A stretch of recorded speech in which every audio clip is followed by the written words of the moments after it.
Hello, freaks.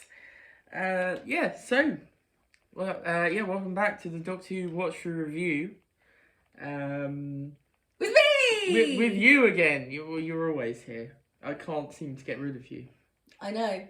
You try, and you try. So, welcome to the finale of Series 3. Or, technically it's not actually the finale of Series 3 because, But look, But it is for us. It is for us because we're treating it like that. That's how we're making it work. So basically, we are now on to the final. We're about to talk about the final William Hartnell story.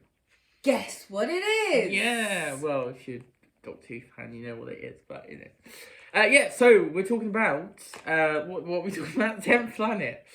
I indeed have. I thought I'd dig these out. See, look, you're a Doctor Who fan, and you still didn't know what it was. Yeah. Hey, creepy cyber dude.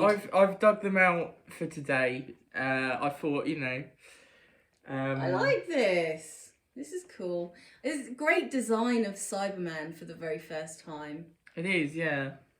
It's interesting, obviously, because these technically aren't attached. They have them in their hands, but obviously for this they've had to attach them to their body. Otherwise it would just be a loose part that a child could choke on. Yes. So of course we're talking about the 10th Planet. The first story with the Cybermen, the first regeneration story. Is there anything else in this that's a first? It's the last William Hartnell. It's quite a big one. It's quite a big one. And, gonna be honest, not one of my favourites. It's not bad, though. I'm not gonna hate on it, but it's not one of my favourites. No, we're not gonna hate on it. I think, it seems like a fairly sort of basic story, to be honest. See, the thing with me is I don't know if I'd really call it a basic story because there is quite a lot going on and there's quite a few different things, quite a few different ideas that are quite unique and different. But I think it all feels a little bit too compressed together and never really feels like it gels all that well. Now, one thing I should say right off the bat, this is probably my favourite characterisation of the Cybermen and probably my favourite look of them as well. I love this design. They're great. They're really creepy.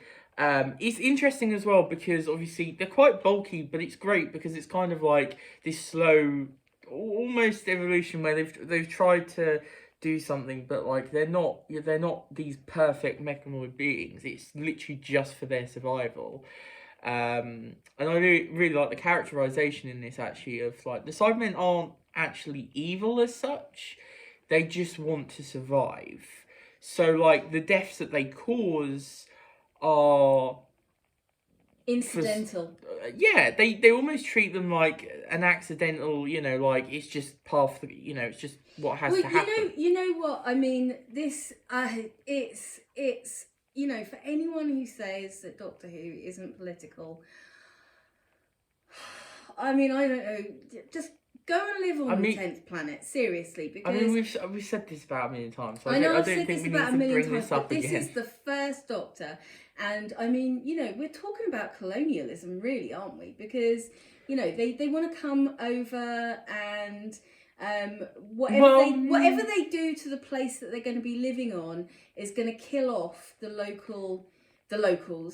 They're basically using Earth's thing so that they can, a bit like refueling their planet, basically. They've got to use the energy of Earth to help Mondas, and then they're going to blow up Earth so it doesn't overload Mondas. So it's a bit of a weird, okay. But yeah, so basically, they're taking what they want and then, basically F the consequences kind of thing, But I can see a lot of parallels between, going to all these, the British Empire going to all these different places and supposedly improving them and basically causing absolute freaking mayhem. Taking whatever they wanted. I think the biggest thing of this, what's kind of interesting, obviously, is at this time, front and center a lot of times was the fear of what you know,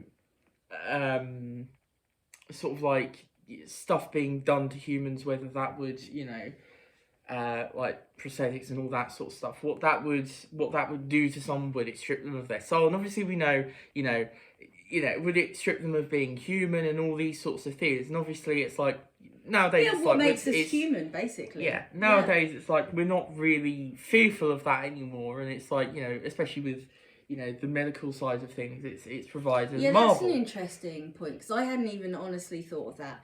I do quite like the whole just sort of flitting back to the design again. It's kind of interesting because it kind of looks like just a blank mask, as opposed to like the later designs where they're all sort of metallic. Yeah. I really like that. It's kind of like they're wearing ski masks or something. Yeah. And it makes it just the more... Well, they look like they're wearing, obviously, like those medical, sort of mask things that they've got on. And obviously, you can see the hands, you can even see their eyes at some points. There's a great picture of one of them having a cigarette break, isn't there? Yes, there is, yeah. Which, I love that. It's kind of like, so there was, just to derail the conversation even more, in 21 Pilots Trench era, there was a bishop who's kind of a scary dude, in trench law, and he was having a cigarette break. So it's kind of, it's a real throwback. Yeah. So anyway, yeah, I enjoy overall. It's a bit of a mess of a story, never really coming together for me personally. You've got so many different elements that never really gel. Now, one thing they can't control is obviously William Hartnell's health was obviously particularly bad, and they just couldn't help. Episode 3, he basically just disappears. He's in bed. Yeah, basically, but obviously we never see him in bed. No, we never see him in bed. But he's in bed exhausted because Polly tells us. Yeah. Well, Ben and Polly. Yeah. Blimey Ben. Yeah, Blimey Ben, as we've called him. Blimey Ben is his new name, his full name. Blimey Ben. Yeah, so so obviously they can't control that, and that's fair enough. And it does lead to a little bit of a weird sort of thing where he disappears and then comes back, and he doesn't really feel like he has much to do in the story, but obviously that can't be helped. They obviously didn't want to use him too much, because of his health and stuff. They didn't really want to, exert him, and that's fair enough. But I think the story overall is just a bit weird. Like, you've got the stuff to do with, like, the energy of the Earth going into Mondas, and the fact that if it takes on too much energy, then it explodes, which just sounds a little bit weird. So they've just got basically wait for it to explode. It sort of like feels a bit like I don't know really what's going on here. And then you've got elements like they're sending this Colonel's son into space, who you kind of forget after a little while. The whole of the start of it, you've got these two other people who are in space, and you're sort of following them, and then all of a sudden it's like the Colonel's son's also in space, but on his own, and he's going to experience the same ending as the other two. Well, because the other two guys, obviously, they died because of the thing. I think they sent the Colonel's son up to try and save them, but they didn't know or something. I don't, you see, a lot of it did fly over my head. I must admit, I was kind of, I don't know and it all just kind of, it doesn't really gel, basically, is what I'm trying to say. But also, I mean, you've got Polly, who's normally, I've only seen her in, two? No, one story. One story, and I really liked her, and in this one, she doesn't get an awful lot to do. No, she seems a bit, And when she's offering odd to help, she's like, well, so they're like, well, what can you do? And she's like, well, I can make the coffee. And it just doesn't seem very well, like I say, I only know her from one particular story. So it feels just like a throwback. Yeah. Get in the kitchen and make me a sandwich. Yeah. it's okay though. Like I say, the Cybermen are definitely the best element. I do enjoy them. Definitely. Ben's fine. He's quite funny to watch. Just saying random things, just speaking out He loud just about everything. he literally says He is the narrator of his own that story. he's thinking and what he's going to do. So, I mean, you know, if the cyber dudes just paid a bit closer attention, they'd know what he was going to do, fall in, and be like not falling into his traps. Exactly. Or anything like that. You know, they'd foil everything. The regeneration itself is always a bit of a weird one as well, because it's just, oh, I'm a bit tired. I'm going to regenerate now. Yeah. I'm a bit old. I'm just going to turn young slightly younger. Not that much younger. Slightly younger. Yeah, what is it? He says his body's wearing a bit thin. Yeah. Yeah. And then he the regeneration off, and they're like, "Let us in, please don't leave us please don't leave us in 1986, please, yeah. please." And obviously as well, you know, the regeneration itself is pretty good. With, you know, the fading of the thing, it looks really good. I did see quite a lot of people go, "Oh my god, it's like the best one ever," and I'm like, it's good, but like, you know, it's. The actual regeneration effects never really, like, I don't know, they don't particularly capture me. It's the story itself of the regeneration that's usually the exciting bit rather than the actual regeneration itself. Yeah, I mean, I think they had their hands tied, like you say, with how. But I mean, the regeneration looks good, is what, you know. It does, yeah, it looks good. No, but what they're saying is, oh my god, it's the best one, they never topped it since. And I'm sort of like, I don't know, I mean, I think they've all looked pretty good after that. Well, obviously, maybe not the Colin into Sylv, but we won't talk about that one. You know, Sylvester McCoy in a wig is... Oh, come on, it's iconic. It's pretty iconic. I you know, honestly, that's, yeah, I love it. I mean, I don't like the story behind it and the reasoning for it, but I think, you know, it's great. Well, yeah, yeah, we're not talking about that anyway. I mean, it just, like, the actual cast of characters are pretty forgettable as well. I find none of them you sort of remember particularly well. The Colonel's kind of a fun, you know, lunatic, but the rest of them, like Dyson. The only reason I can remember is because of Dyson vacuum cleaners. Dyson. What's the scientist's name? Don't even ask me. I've got no idea. I'm bad with names anyway, but none of them are really particularly. I don't know. Which, you know, sometimes that's the case, but it feels like a bit of a jumbled mess most of the time. Which is a pity, because I think the stuff behind this is really, like, there's some great ideas here. Like, I love the Cybermen. Obviously, we've got the regeneration, and that's great. But it just never comes together for me. You know, it probably sounds like I'm being really harsh on this story, but I don't hate it. I think you're being really harsh on it, because... I don't hate it, but it's not brilliant to me. I find it kind of just an okay one, which is a bit interesting, because obviously with the Cybermen, I'm very, very hit and miss with the side. Like, they're very hit and miss for me. As we'll get into later, you'll see a lot of my opinions for the Cyber stories. I think they are for a lot of people, aren't they? They're kind of a hit and miss sort of thing, are they? I don't know. I know, like, the early ones. One of my favourites, because it's one of the earliest things. Like, I know everyone was scared of the Daleks, and they were like, "Oh, we'll hide behind the sofa and stuff." I mean, the early Cybermen have always been it for me. Like the 60s Cybermen stories are usually loved.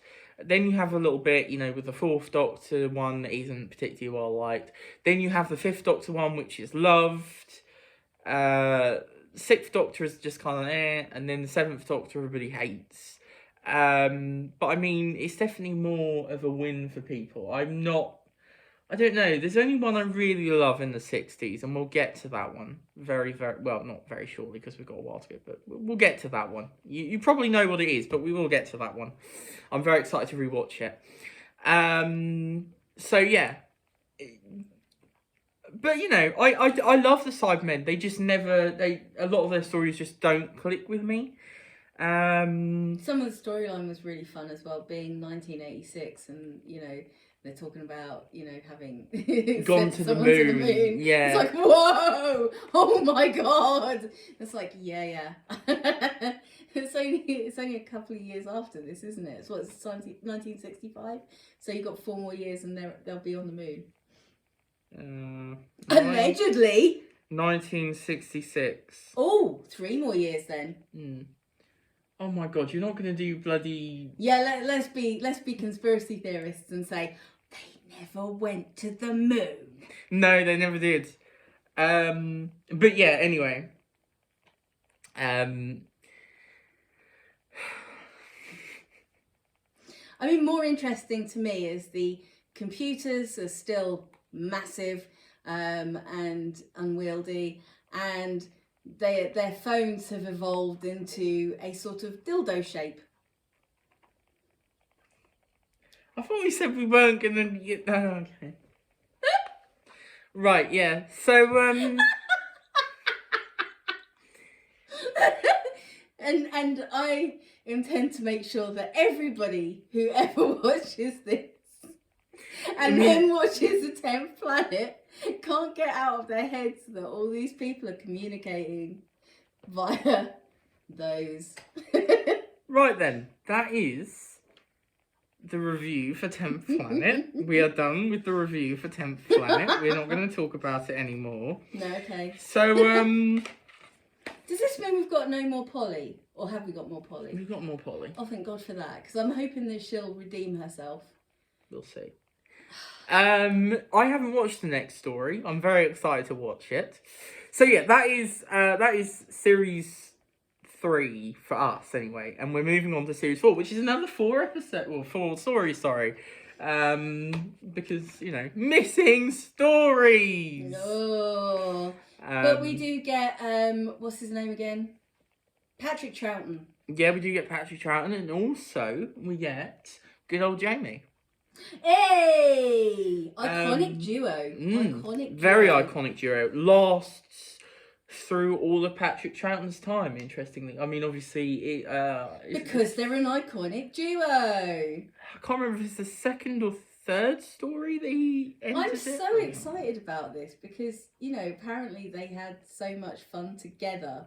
And that's going to come through. That is going to come through. I believe they knew each other beforehand. Not very well, but so they became, But some people bounce off each other, don't they? They really do. And, so to see, a pair, a doctor and a companion really, okay, so for people who are more modern, New Who enthusiasts,